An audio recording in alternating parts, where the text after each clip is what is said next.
Bueno, vamos a comenzar a leer el Salmo 129 y entramos en el penúltimo tríptico de la serie de cantos de las subidas. Cada cántico tiene su característica y cada cántico enfoca algo que hace a la reflexión, los motivos de reflexión. Uno tiene que pensar que el pueblo iba desfilando y cantando estos salmos, iba reflexionando también sobre su vida y sobre sus problemas y sobre su historia.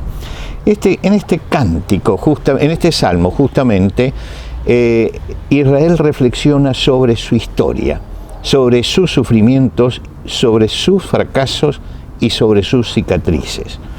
Nosotros vivimos en un mundo donde el pecado reina y por supuesto hay egoísmo, hay agresividad, hay crueldad y todo eso va dejando huellas. Pero además nosotros somos pecadores y nosotros nos buscamos también nuestros problemas y tenemos heridas que surgen de nuestra necedad. Lo que quiere decir que este salmo es un salmo de reflexión y comienza con estas palabras: mucho me he angustiado desde mi juventud, puede decir ahora Israel. El salmista mira hacia el pasado y habla de su juventud. ¿Qué es la juventud de Israel? Bueno, tendríamos que ir al Éxodo, porque realmente allí nace Israel como nación. Hasta la entrada de José, Jacob y sus hijos, nosotros tenemos un clan, una tribu que llega allí, un grupo familiar numeroso, por supuesto, pero llega y se instala en ese lugar. Pero cuando salen con Moisés, nosotros ya tenemos la nación. Y es allí justamente donde Dios utiliza la palabra juventud. Porque cuando vamos a Oseas, en el capítulo 11, el versículo 1, dice: cuando Israel era muchacho, yo lo amé, y de Egipto llamé a mi hijo. Es decir, que está hablando de la juventud de Israel, está hablando de ese pasado. La gracia de Dios nos saca de Egipto, nos saca de allí, como para nosotros el éxodo es la cruz de Jesús, es decir, algo pasó antes y algo comienza allí. Allí comienza nuestra niñez espiritual, ahí empezamos a crecer en el Señor. Pero tenemos que recordar lo que pasó después del Éxodo, porque Él dice que sufrió desde su juventud. Cada vez que se alejaban de Dios, Dios usaba a los enemigos como látigo. Israel tenía que reflexionar frente a esto. Los enemigos querían destruirlos, no pudieron, pero la intención de ellos era destruirlo, y Dios actuó siempre en el momento oportuno.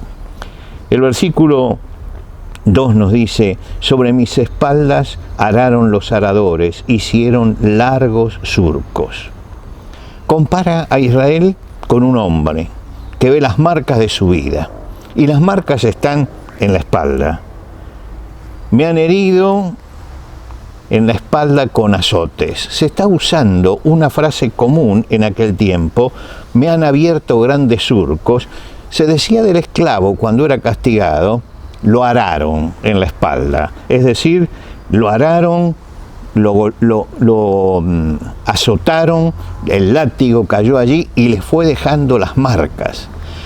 Y dice: yo recibí esas marcas, dice Israel, esas marcas. Y muchas veces Dios permitía que los aradores usaran el látigo y le dejaran las marcas para que reaccionara.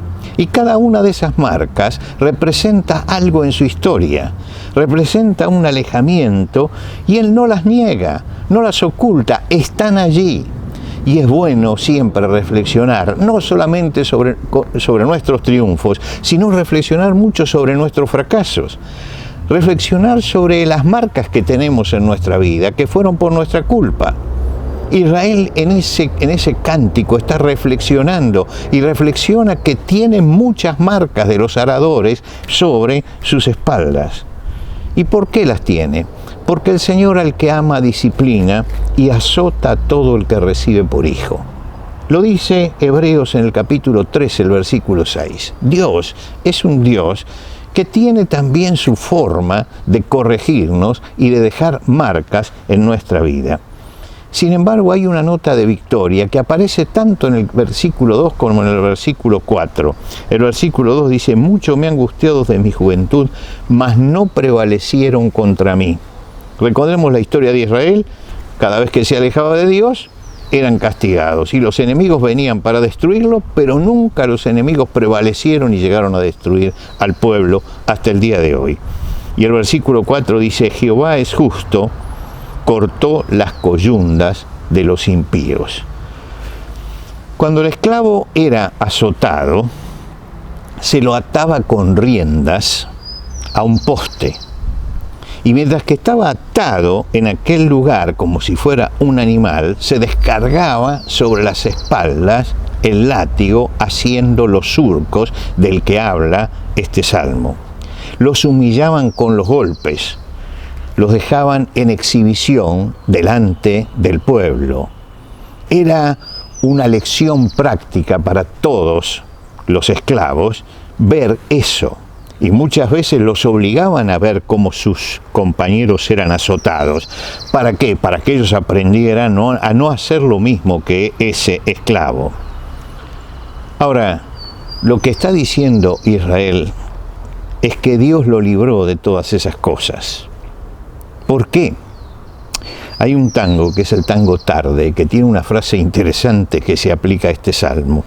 Dice, de cada amor que tuve tengo heridas, heridas que no cierran y sangran todavía.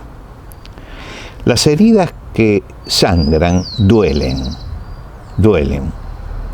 Las cicatrices son marcas de las heridas antiguas, pero no duelen. Y tenemos que decir que Dios puede abrir surcos en nuestra vida, pero Él no deja nunca heridas abiertas. Él siempre las cicatriza, para que recordemos, pero ya la herida no está doliendo como al principio, porque forma parte de la experiencia.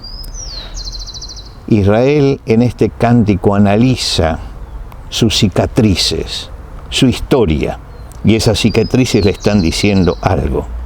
El pasado nos dejó heridas y cicatrices. No tiene que dejar resentimiento, rencor y culpa. Si deja eso el pasado, entonces la herida está abierta. Recién cicatriza. Cuando yo la miro, puedo contemplarla y puedo sacar una lección positiva para mi vida. Y siento que no ha dejado un sedimento ni de rencor ni de resentimiento dentro de mi corazón. Por último, la segunda parte habla de los enemigos. Serán avergonzados y vueltos atrás todos los que aborrecen a Sión. Fíjense, no dice todos los que aborrecen a Jerusalén o todos los que aborrecen a Israel. Dice que los que van a ser avergonzados son los que aborrecen a Sión. ¿Y por qué señala Sión? Porque Sión es el monte donde está el templo. Por lo tanto, está hablando de los que aborrecen a Dios. Dice que los que van a sufrir son los que se rebelan contra Dios y muestra su destino. Serán como la hierba de los tejados que se seca antes que crezca, de la cual no llenó el segador su mano ni sus brazos al que hace gavillas. Hierba de los tejados. Todos hemos visto algún tejado abandonado que tiene hierba. No tiene raíz, no puede arraigar. Nadie iría a cosechar a un tejado, porque se sabe que eso no sirve. Nadie puede hacer una gavilla de lo que está allí. Y dice que el que se rebela contra Dios es como hierba del tejado. Puede ser que en un momento parezca que tiene vida, pero finalmente, como la hierba del tejado, se seca porque no tiene raíz y no sirve para nada, tal vez para el fuego únicamente. Los que ven al que está en esta situación, dice, no dijeron los que pasaban, bendición de Jehová sea sobre vosotros. No dijeron los que pasaran, esta es la bendición de Dios sobre la vida. No, porque los hubieron destruido. Pero el que pone su fe en el Señor no le desea el mal, ni tiene resentimiento. Y termina el Salmo diciendo, os bendecimos en el nombre del Señor. Una actitud totalmente diferente. Mirar a aquel que se rebela contra Dios y buscar la bendición de esa persona. No formar resentimiento, sino tratar de que la bendición llegue hasta ellos. Nos vemos, si Dios quiere, la semana próxima.